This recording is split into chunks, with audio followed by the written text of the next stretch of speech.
that are suitable for the poor and less skilled members of the workforce.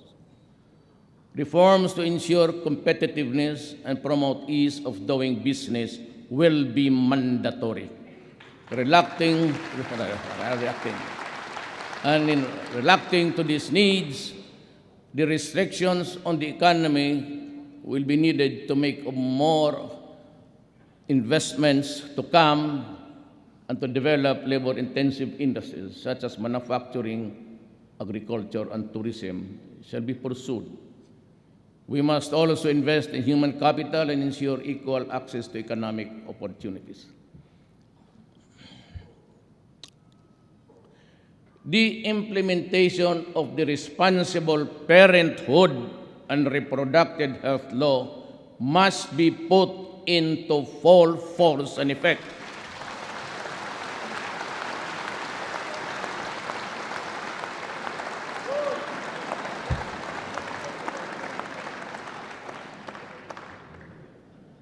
So that couples, especially the poor, will have freedom of informed choice on the number and spacing of children they can adequately care and provide for, eventually making them more productive members of the labor force.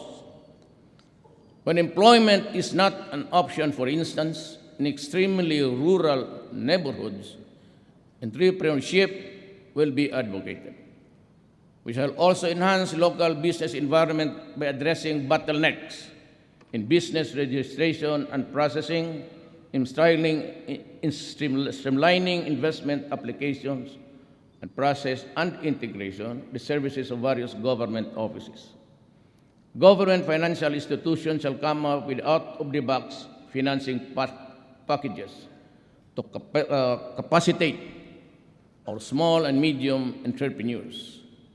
In the field of tourism, we shall construct more access roads and tourism gateways to service centers and tourist sites. Road development projects shall complement with a trust to modern agricultural infrastructural and spending improving the construction and rehabilitation of roads and the irrigation, and establishing modern harvest and post-harvest facilities to minimize losses. We shall also conduct a nationwide soil analysis to determine areas most suitable for rice farming to optimize production, with the use of effective soil rehabilitation and fertilization. We shall strictly enforce fisheries laws, particularly on illegal fishing, and promote aquaculture along riverbanks and in backyards. On the other hand, we will accelerate infrastructure spending, improving national roads and bridges, and implementing the Mindanao Logistics Infrastructure Network and other road network master plans. We shall pursue inter-island linkage projects.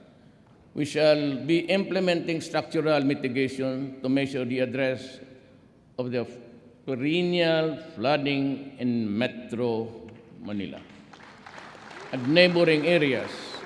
We shall put up new pumping stations in strategic places. The revival of the operation of the Pasig River Ferry service system is a viable option for the severe traffic congestion in Metro Manila. This serves as an alternative mode of transportation for passengers, particularly those coming from the east side of Metro, to reach specific destinations within the cities of Manila, Mandaluyong, Pasig, Taguig, Marikina, and Quezon City. Our anti-colorum campaign and out-of-line apprehension, including the removal of terminals, will be intensified, and my God, it will be done. Immediately, to address lack of road infrastructure in Metro Manila, usage of existing roads will be maximized. Thus, there is a need to cooperate and coordinate with LGUs to map out secondary routes and to consult various stakeholders, including the public transport operators. Many in government opine realistically that I would have to agree that the worsening traffic situation could be logically addressed if Congress would also accord emergency powers to the agencies concerned. Ayaw mo, okay lang rin. Pero nakita namin, kung gusto ninyong madalian, alam naman talaga ninyo, sagad na lahat. Sagad na. Nasa inyo yan. If you give it, fine. If you don't, we take the longer route. Slowly. And tanggapin ko yung pagmumura ninyo. Huwag lang sa malapit. Ganun talaga eh. You done it. It's an urgent and immediate solution. Gusto ninyo, madali, okay. Pag ayaw naman ninyo, because baka sabihin nyo, ang corruption naman, hindi okay rin. I assure you. Wala ito sa script. I assure you. This will be a clean government.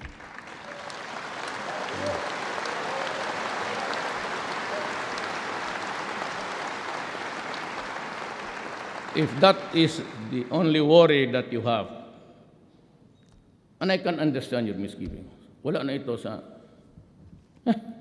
haba. Wala na ito sa script. You know, ako makagarantiya ako.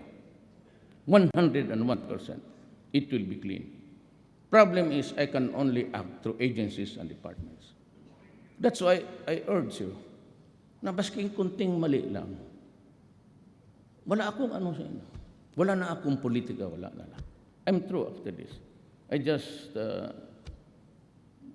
passed on to you the information that, you know, I act through secretaries and everything. I cannot guarantee their honesty and competence at all times.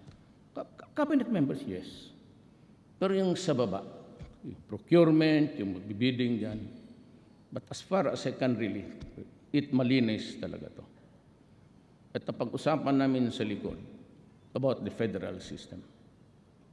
You know, my advice to you is maintain a federal system, a parliament, but be sure to have a president. Wag, hindi na ako niyan. I'm disqualified, and by that time, I would no longer be here. But I can commit today to the Republic of the Philippines and its people. If you hurry up the federal system of government and you can submit it to the Filipino people by the 4th, 5th year, kasi proseso yan eh. You call for a referendum, and after that, call for a presidential election. I will go. Sibat na ako. But you must have a president. You copy the France system. Huwag mo hiyaan yung puro na parliament, delikado yan. It takes time even for yung kagaya ng England noon. There was this bomb on the double deck. Took them time, really. Because there's no one apparatus for a commander-in-chief down. You can have a president, you can elect. Maybe Tito Soto would be the lucky guy at the time. O limitahan mo lang. Ceremonial powers, power to dissolve, power to accept the resolution or whatever. Mandating you this, do that. Or ceremonial powers, except in times of need. If there's a demand for action, you must have a president.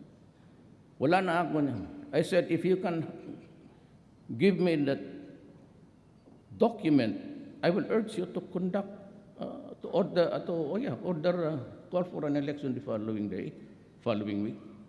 And even if there's still 2 years, 3 years, I will go. Okay na ako. Do not worry about me. I am into that much ambition. Eh, nanalo ko. Hindi ko nga alam bakit nandito ngayon. Noon, nandoon lang ako.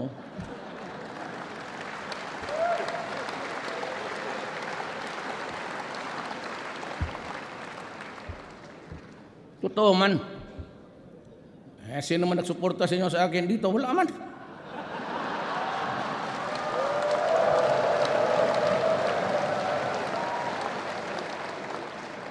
Not a single congressman, except for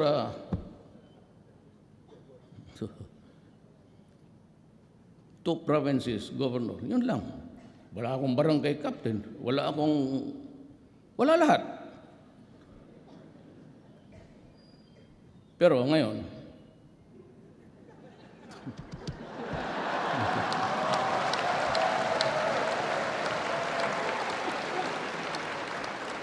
processing time in issuing permits and licenses shall be reduced to the barest minimum. In my city, it is always 3 days for local governments. That will bind the office of the president down to the last barangay level. 3 days. 3 days. Local government. Business permit, clearances, no follow-ups. Bigyan mo ng stop. Be back next week. Tignan mo yung workload. And I will require every department, yung dito sa etas. They must have a logbook. Wag sa computer, kay itong ganito na na-erase yan. Gaya mong date, time, I accept the documents of Rodrigo Duterte. Then you go to your computer. You must have an actuarial projection, sir. Look at the workload. Napakabubo man naman kinama. Ilan ang workload ninyo? Tapos, bumalik ka dito August 3. 3 o'clock. Yan, 3 o'clock. Ibigay mo. Ngayon, I will be establishing 8888. Only for dedicated to corruption. Pag may marinig ako sa executive department, even a whisper, hiwalay-hiwalay na tayo. Marami dyan sa gallery, marami dyan, walang trabaho, nag-a-apply hanggang ngayon. Hindi naman lahat kasi mayayaman yan eh. Mga asawa ninyo ata yan.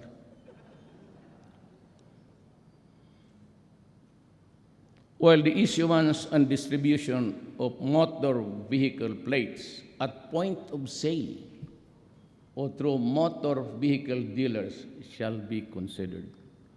Wag na sa LTO kaya hanggang ngayon, panahon pa ni Jesucristo yung first plate nila, hanggang ngayon wala.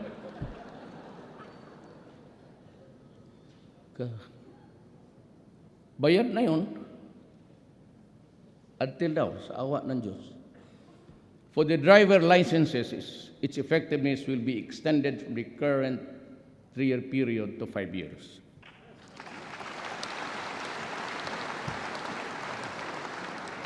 To reduce queuing time at ticketing stations, tickets sa mga train will be made readily available and easily accessible to the riding public kung bilihin mo yan sa malls,